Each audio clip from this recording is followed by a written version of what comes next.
యేసు క్రైస్తవులకు ఆదేశించిన ఆజ్ఞ ఏది? వారికి ఆజ్ఞాపించుచున్నాను అంటాడు. అంటే ఆదివారం గుడికి వెళ్ళటం కన్నా, అంటే వెళ్ళండి ఆదివారం గుడికి వెళ్తారు, కానీ అక్కడికి వెళ్ళి నేర్చుకోవడానికి, నేర్చుకున్న తర్వాత ఏం చేయాలి? సర్వలోకానికి వెళ్ళి మీరు సువార్తను ప్రకటించాలి.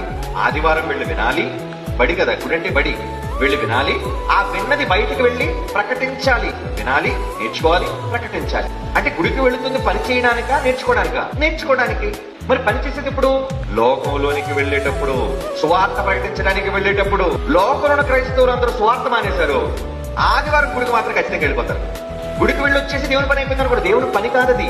గుడికి వెళ్ళటం కేవలం వాక్యాన్ని వినటం, సహవాసంలో పాల్గొవటం, రొట్టె ద్రాక్షారసం తీసుకోవటం అంతే. కానీ దేవుని పని కూడా తెలుసా? మనం ఈ లోకంలోనికి వెళ్ళి సువార్త ప్రకటించి అన్యజనులను రక్షిస్తే అది పని, అవి క్రియలు.